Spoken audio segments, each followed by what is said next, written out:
Since the beginning of time, or at least the beginning of television, we have been documenting our surroundings for a nominal fee. Tonight, we document those documentaries with your old pal Wes and the Reverend Jeff Kelly. This is Bigfoot Documentaries Uncensored.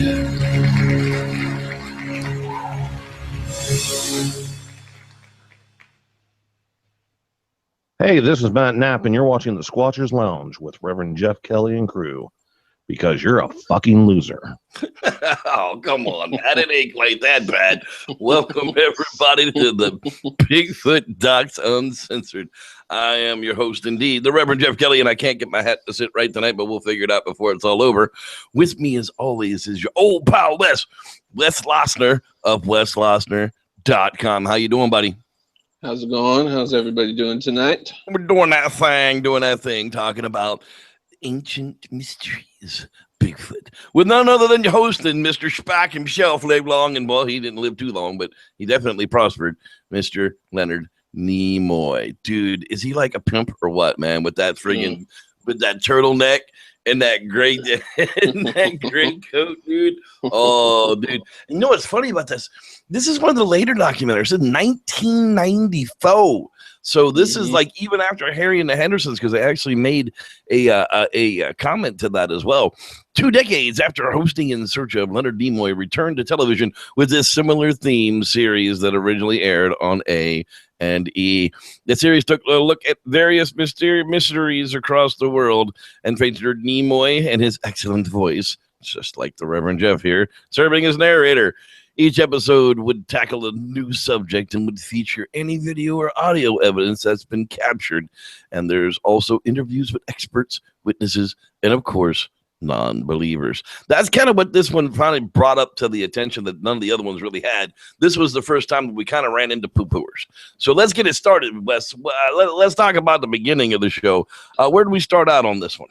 Well, you get the little, ancient mysteries music, blue screen pops up, and that quote from G.W. Gill. Yeah, let me bring that up for everybody here so they can see it. It is either the most complex and most sophisticated hoax in the history of anthropology has continued for centuries without being exposed, or the most manlike and largest non-human primate on Earth has managed to survive in parts of North America and remains undiscovered by modern science. G.W. Gill, president of the American Board of Forensic Anthropology. And right as that fades away, we get our favorite approximation. So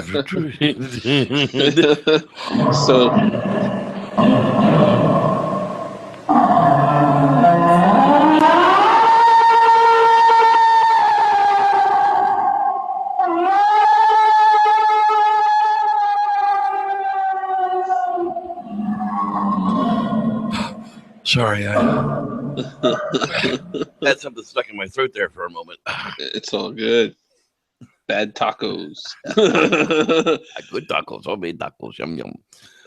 So just like every other documentary, they do a little quick preview, right at the very beginning to get you all hooked in it, and they basically run through the whole fucking documentary. It's like you don't even really have to watch all 47 minutes of this one. You can watch the first 12 minutes and you're you're good. You're good. 23 seconds of just picture. Got the whole damn thing right there. That's not true though. It really did get a lot more in depth than that. But no, they did. But so you get these little what I want to say chapters, but they say Act 1. So Act 1, right? Ancient Devil, and so we start with the prancing through the woods. Typical Bigfoot. And then, they start showing old newspaper articles and start, talking about Bigfoot history and what, how it be. Keep going over the same old crap every single documentary. Up until the 90s. We're talking 20 years of the same old crap that we're still getting hyped into. God, I'm glad we're getting out of the old ones here pretty soon. That's for sure. This one actually, too, like I was just talking to you earlier, I was saying, this one's actually documentary. Like when I think documentary, this is This is definitely not docutainment. This was not dramatized. This was definitely in the field stuff with field studies and actual people who claim to have evidence of the Bigfoot. Well, wait. Now, it is fucking entertaining. There's some parts where it's fucking funny. So yeah, we're gonna get there for sure. Yeah, we will. But so they show Peter Byrne, a little bit older. Obviously, 20 years has passed. Yeah, 20 years has definitely not made him look much better. And he talks about like people hoaxing and shit like that. Does the whole run through of why Bigfoot can't be fake and everything. And they talk about Leif Erikson, which is a cool story of the Vikings when they came over. Fought big giant hairy creatures. Then they moved on talking about Native Americans and how Native Americans always said that Sasquatch have always been there. The watchers of the woods, the protectors of the wilds. So they move on to talking with the Hoopa Native Americans, and then they start talking with the Klamath River, right up there in the Six Rivers National Forest, where we're gonna be heading up next month. And they speak with Jimmy Jackson, who is a Hoopa elder, and old Jimmy starts talking about what his grandma told him, and then they stories move on of Oma. Yeah, and they move on to Byron, I think his name was. Yeah, Byron Jr. I remember he was a junior, and Byron Nelson Jr. Yeah, he was talking about how the Hoopa called him Oman, the boss of the woods, and they started talking about the Columbia River.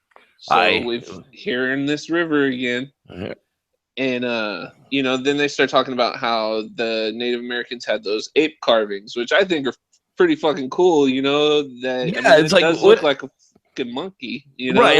And I agree with Nimoy when he's like, well, why would they carve things of something they've never seen before? Apparently, it takes a long time to carve that, so why carve it of something that doesn't exist? Yeah, and they started interviewing this guy, Edmo. Edmo.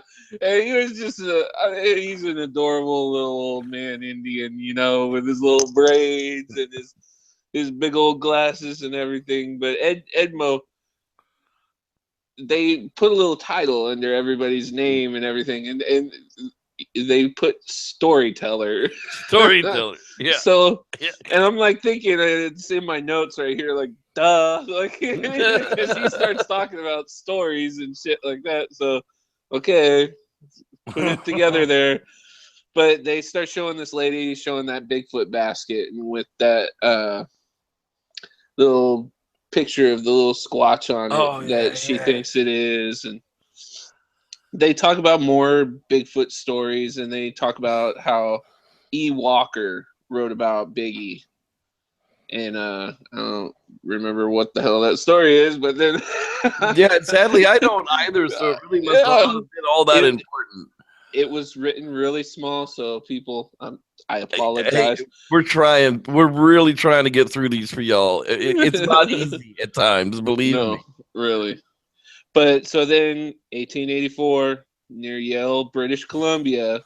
There we go again. About Jacko, the captured monkey man. They actually talk more about Jacko. You learn a little bit more about Jacko than we have in, they just mention him, but I think they talked about him a lot more in this one. They talked about how he disappeared on a train ride going somewhere. And so that was cool. And then they talk about Roosevelt, and they kind of made it seem like Roosevelt had the sighting and not talking about the Bowman experience. Right, and that's a little common misconception with a lot of people thinking that Roosevelt had that experience, when in fact it was a story that was told to him.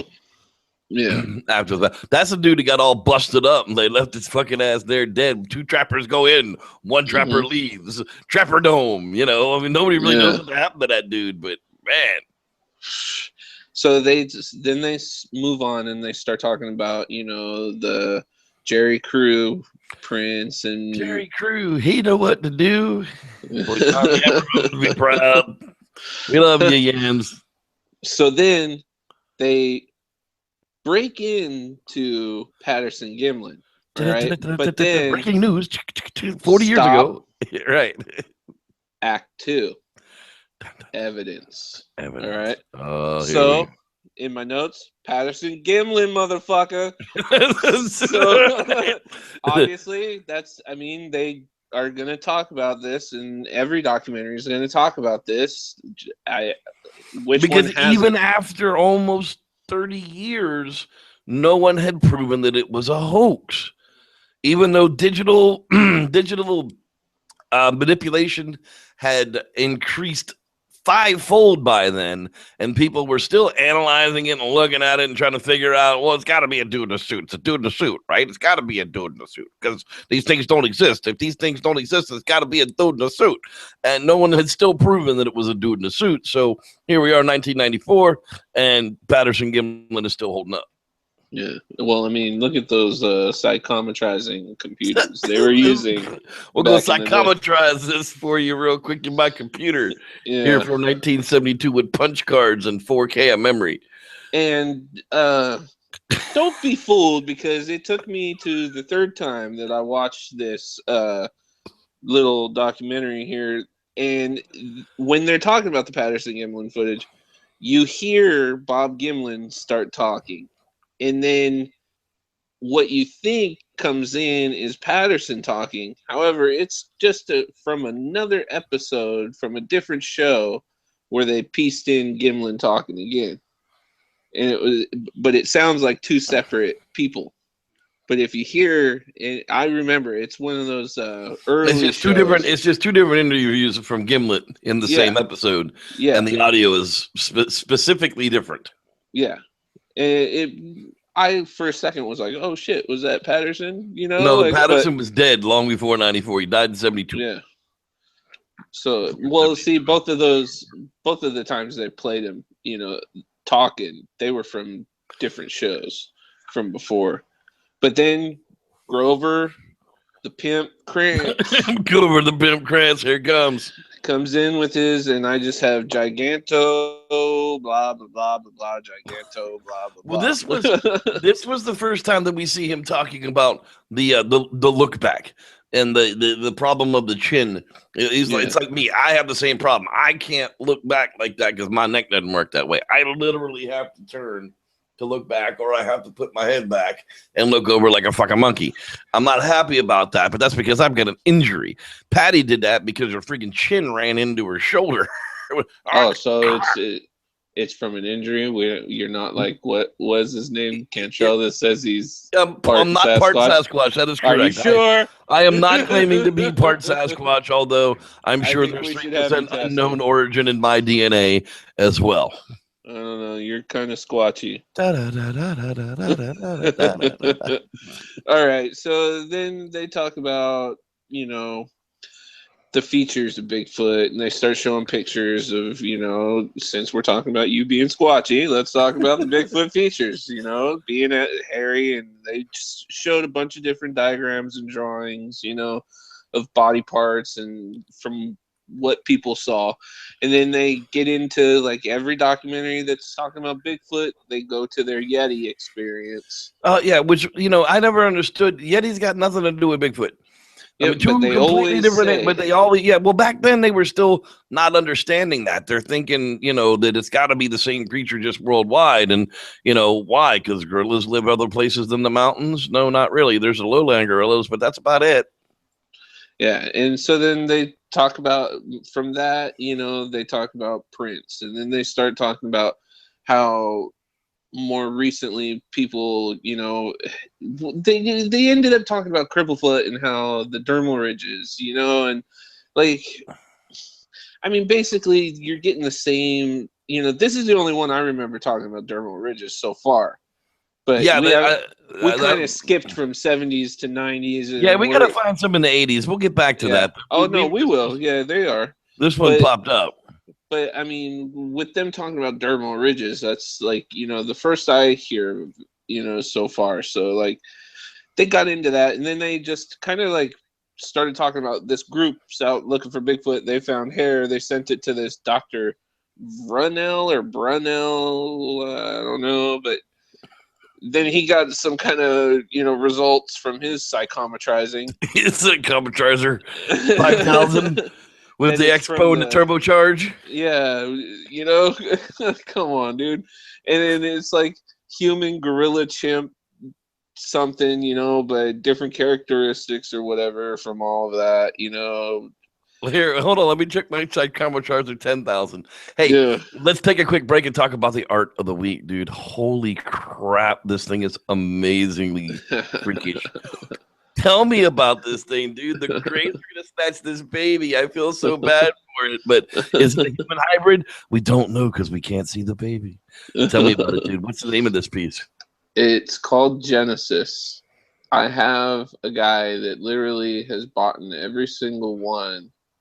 It's just a series. It's called the Nightmare series, and this one was called Genesis. I've drawn basically when I started art and everything, I've always done it, but I was into comics and how they told a story, and then I kind of liked how just using one picture to tell a story rather than having words and stuff like that, so I kind of did series of paintings. This one, This is sick, dude. I mean, any sci-fi nut, any ghost hunter, any UFO chaser, this is like, on the mantelpiece, dude. This is definitely right over the fireplace. Creepy. And if you're one of those really creepy people, you hang this in the baby's room.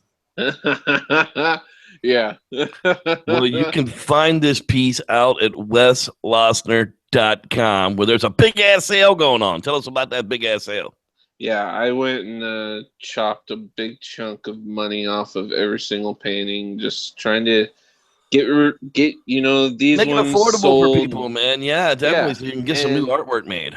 Yeah, basically, I'm trying to get some more canvas and stuff. Got This a lot of isn't stuff cheap. sketched. These canvases are friggin' expensive. The paints are expensive. The time investment is amazing, and he's already friggin' cut them basically almost down the cost. I mean, we all know that artists are starving, but fuck, people, get off your butts and buy something. Or at least, we'll think about getting some prints going and we can get some money rolling on this stuff. But he's an amazing artist.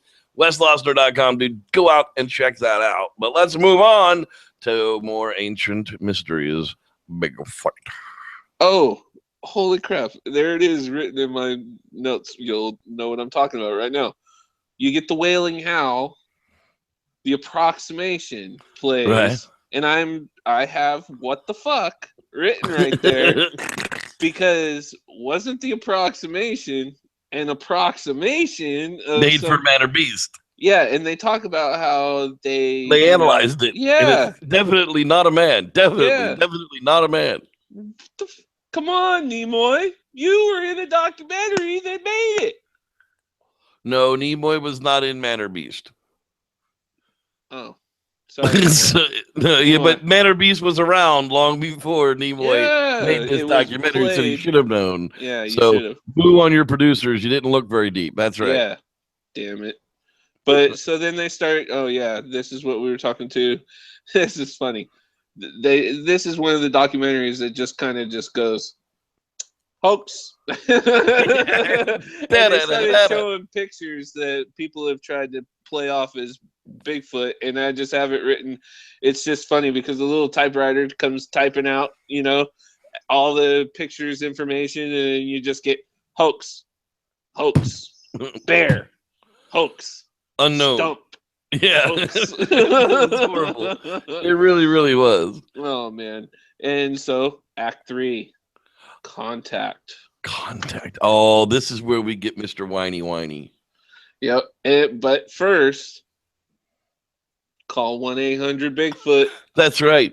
They're doing a 5-year study on the Sasquatch in the Pacific Northwest. So if you're going to get in contact with us, call us at 1-800-BIGFOOT, and we'll take your sighting report right here live on the telephone with our trained technicians. 1-800-BIGFOOT.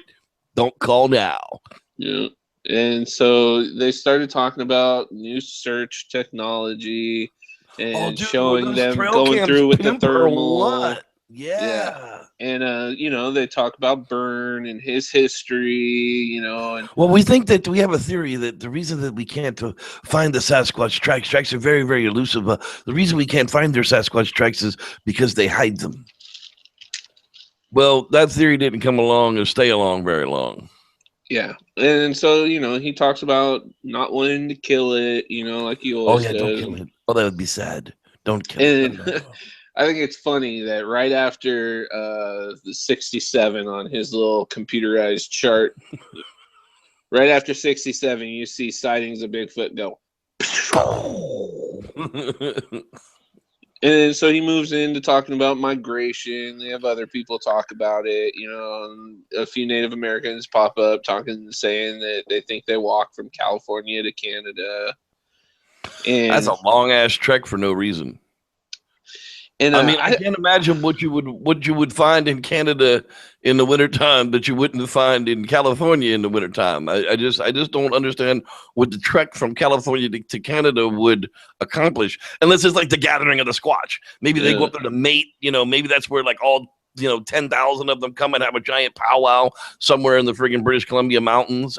I don't know, but.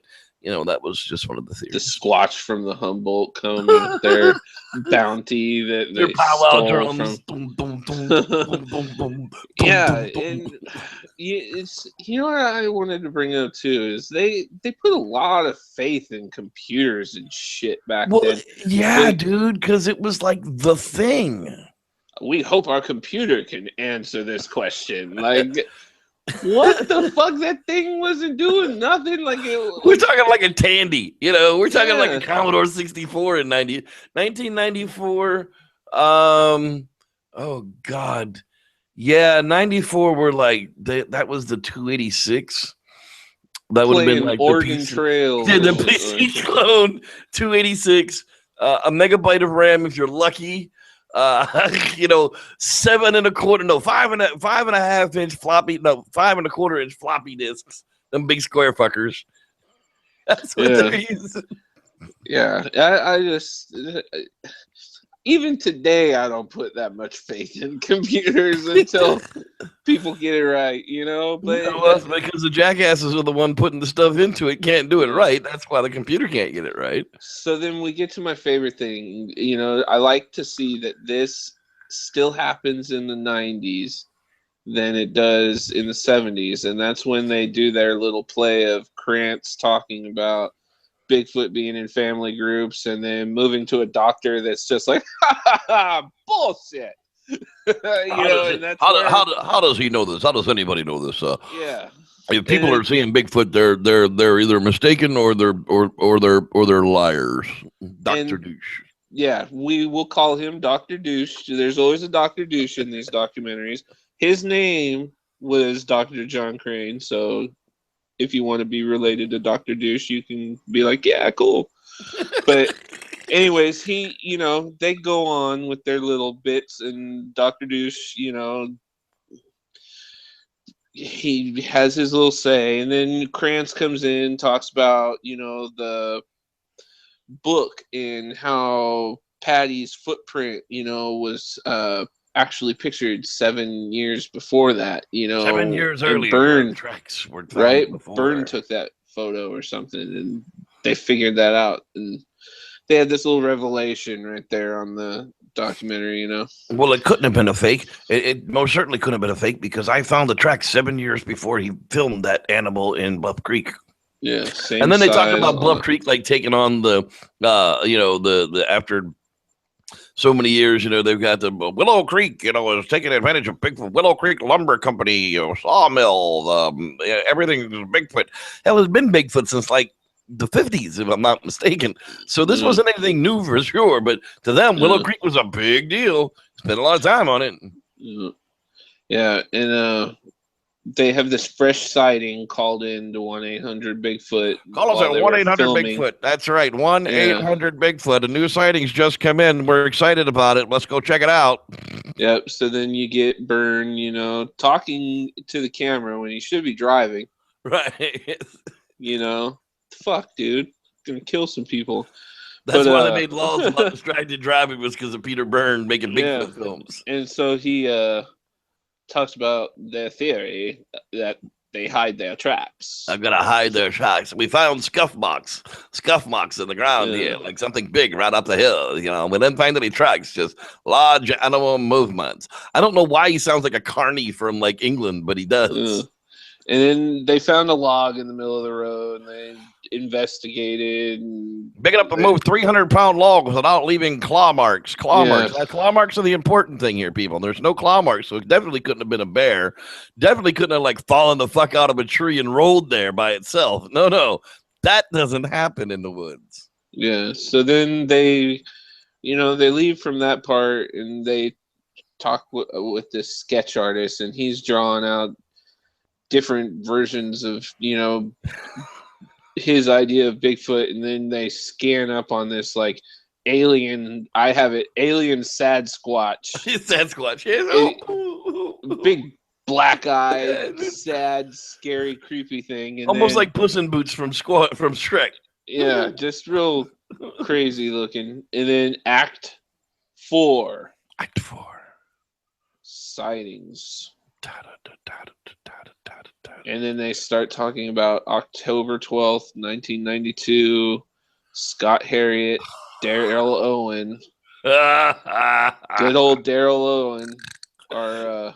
Tell him about it, dude. That guy. Dude, was that so like 1990s hair? The porn mustache going on. Yeah, the little silver chain. Yeah, he was stud buffing deluxe for the 90s, bro. I mean, the girls just love. My brother looked just like that. I mean, I swear to God, in the 90s, my brother Scott looked just like that every time he went out to go get him some poontang. Probably until he opened his mouth, though, because our boy Daryl. Yeah, it's a little something like this when we talk about Bigfoot. So, little Daryl, he got it on camera, you see. He saw Bigfoot. But, it's right over there. Here's his arms and his legs. Yeah, so he was staring at a lump or some shit, like a frog or something, in brush like crazy. Like, it's just, you just see this bush. And he was there with like a guy that looked just like Bob Saget. Yeah. So after 30 seconds or so, what did he do? Yeah, he started crying, and I just have. Oh, and they talked about Bob Saget said something about it wasn't Bob Saget, but I called him Bob Saget in all my notes.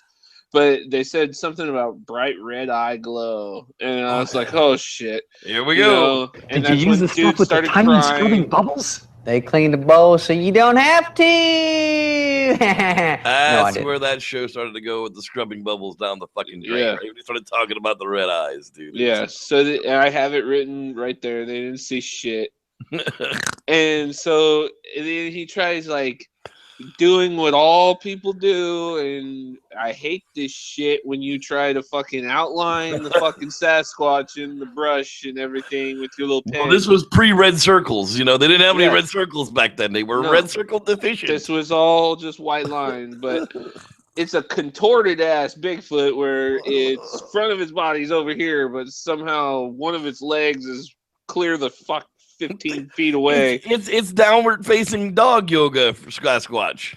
Yeah, so then they, from that debacle with old sad girl sound dude, whatever, they move on from Krantz and Dr. Douche talking back and forth. And then they take this footage, this amazing footage that shows this Sasquatch encounter to Fleet Street Studios, and they studied this tape and gave it the thumbs up. The thumbs up. Now, before we talk about the thumbs up, let's talk about the tattoo of the week, dude. I saw when you posted this the other day, I was like, holy crap, that's an awesome ass cover up. Yeah. What the hell, dude? I still never get a chick's name on your chest, bro. Always on your ass. Yeah. And never actually get her name. You get the your Y-O-U-R name N-A-M-E tattooed on your butt. It works, trust me. I got a tattoo of your name on my ass. You want to see it? But yeah, dude, that's crazy cool. Yeah, I'm gonna have to do probably one more pass on it just because like it is a cover up, but yeah, I mean, the writing was pretty dark, and we got it covered up, and I did those kind of monochromatic grays. He wanted this, dreadlock lion, so. The dreadlock lion. I want the Rasta lion, man. Let's get this whore off my chest and make a Rasta lion. Basically. That's really cool. You can find Wes to get awesome ass tattoos like this at Good Neighbor Tattoo in Escondido, California. Way out there in the freaking desert, but it's worth the freaking drive. You can get a hold of them on Facebook, or you can probably email them at weslossner.com somehow. I don't know, but these people can get a hold of you, make an appointment. How? Yeah, hit me up either on there, my Instagram, Facebook. Most of these posts, that I do on there will have a number where you can hit me up personally, So definitely get that scheduled if you're anywhere near Escondido. All right, so on to this awesome analyzation. They microchromatized it. They they psychometrized the fuck out of this video, and they gave it the thumbs up. And don't take your business to Fleet Street Studios in California, because they're a bunch of fucktards. They're like Facebook Find Bigfoot. Yeah, they probably drew the fucking toes and everything on that fucking The number thing. one Bigfoot video is the 10th video of Rick Dyer. Rick Dyer's Bigfooter of the Year. Wow. Yeah. Fleet Street. Yeah. So if they're still in business, we don't need to get sued. But our opinion is find somebody else to go work for. I don't think they're in business anymore. So they talk about, like things like, that were myth, gorillas at one point, pygmy hippos, which I love pygmy hippos. Those are badass. As a matter of fact, there's a new pygmy hippo was just born at one of the zoos this week. I saw some. Yeah, we'll have it coming up on the Squatchers Lounge podcast on Wednesday.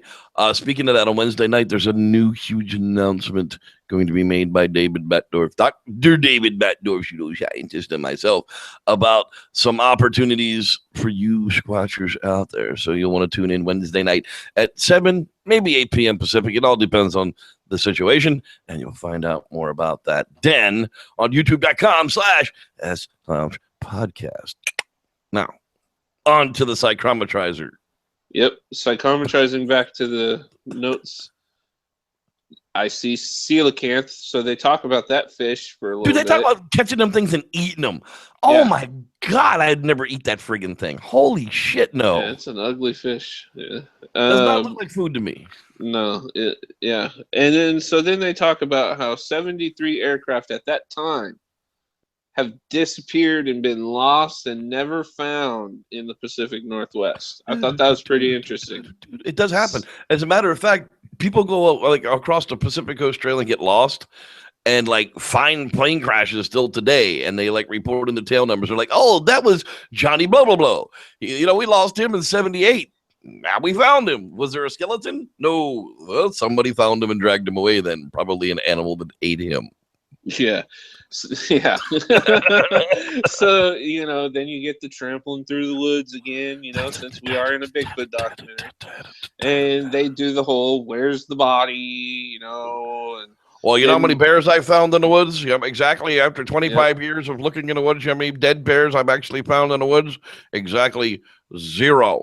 And we believe that there are 100 bears for every 1 Sasquatch. So it's not surprising that we haven't found a dead body yet.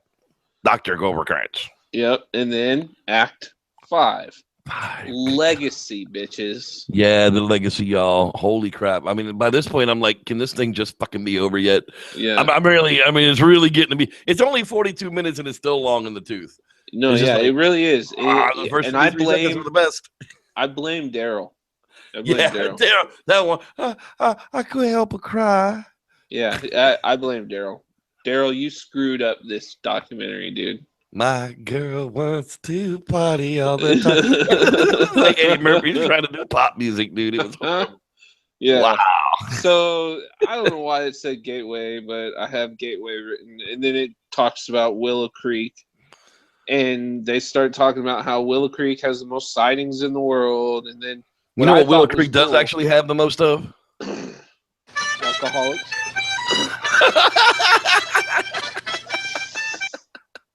harmonicas. That's true. But what I thought was cool, they start talking about Al Hodgson. Now that was one of the things that was cool. Yeah, I had not personally heard a lot of interviews by Hodgkins, so that was kind of slick. And then he talks about how he got his track and what got his interest in it and everything. Well, yeah, there was a water here and there was water there and there was a track in the middle. So what he done did was he went from here to there. Duh. Then they talk about these kids and they, at this bus stop in Willow Creek. That didn't even look like a Bigfoot track. That just looked like a pothole. It looked like somebody went and cast a pothole because it was round like a big. Look, the kids found the Bigfoot track by the school bus. Them Burnt Ranch boys. They couldn't have done it. It was 3 inches into the ground. Damn, 3 inches into the ground. I mean, that's a deep ass pothole, y'all. Okay, they need to get a better road crew out there and fix that fucker. So they talk about how, everything in Willow Creek's named Bigfoot books. Steven. That's right. Steven? Our boy Steven Streifert. Bigfoot. They had like Bigfoot, it's all over everywhere. There's like Bigfoot 3 hotel. Statues. Yeah. Bigfoot Motel. There's the Bigfoot Museum, the Bigfoot Restaurant. There's like a Bigfoot donut shop. I mean, that's where the Bigfoot cops hang out. Yeah.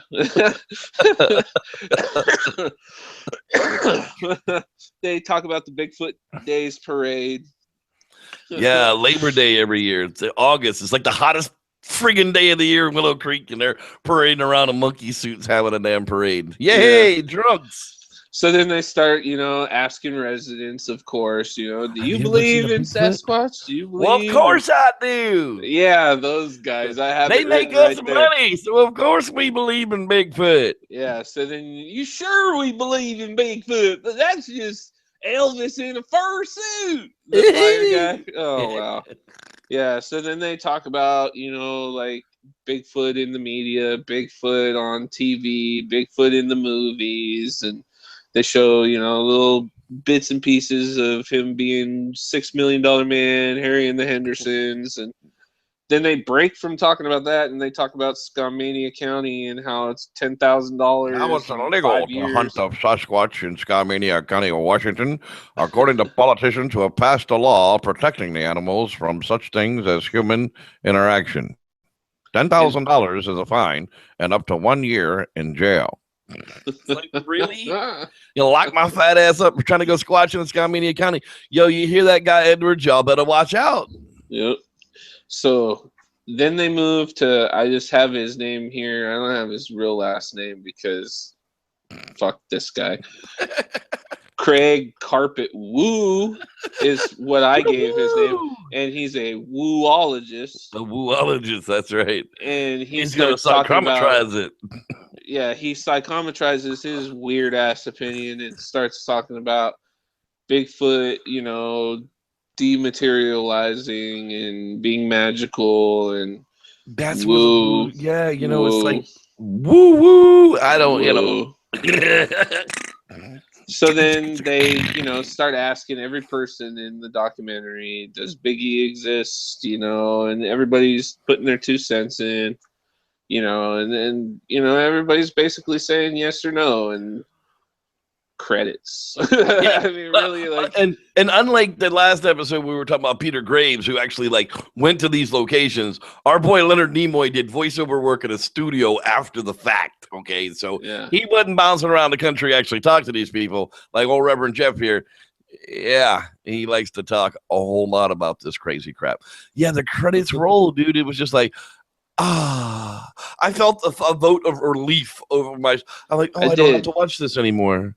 Yeah, yay me. I like Nimoy. God bless him. God rest his soul. And I hope he's living long and prospering up there as well. But this one was a shitbox to me. Yeah, no, and see, it's like we watch these things like 4 or 5 times a week in 1 week, right. And I'm like, really get a feel for you people what these things are about. And like this one, like. It's a documentary. I give it that, but it just, I don't know. it's one of those just drags the hell along like a big hairy pair of balls, man. It really does. It really does. Give it one watch. Don't be like we did and watch it 4 times in a week, and maybe once every 20 years, remind yourself how bad it is. Yeah, that's kind of where I'm at. But the old Reverend Jeff here says on this one, I'm gonna give it. Wait, let me. Well, I guess it won't let me there. But we'll give you 2 thumbs down on this one. Sorry, Leonard. I really loved Insert Show, but this one really kind of stunk. Yeah, and I gotta agree. I'm giving this one definitely dose. Sorry, bro. That's right. Yeah, it was just too boring. And dude, you got to check this out, man. Our boy Cameron is out there watching the Doc Bigfoot Docs Uncensored tonight, and he's got himself some Sasquatch Trails ice cream to go along with it, dude. What? Now I got to go out and find some Western Family Classic Sasquatch Trail. Have to tell us how that shit is, dude.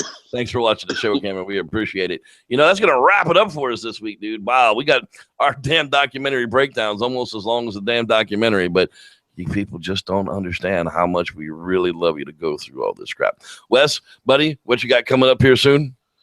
I'm ready to do next week's. I mean, we're sticking with we're going next week, man. Yeah. That's where we're going, old school. Yeah, it's not exactly a documentary, but a lot of the documentainments we've done out here weren't exactly documentaries either. But these documentainments are talking about actual events and just right. They're dramatized events of supposedly real events. So we're gonna kind of give it that spin. Well, for your old pal Wes of WesLostner.com, I am your host, the Reverend Jeff Kelly of the Squatchers Lounge podcast. You ain't got to go home, but you got to get the hell up out of here. We say thanks for watching, and may the Squatch be with you.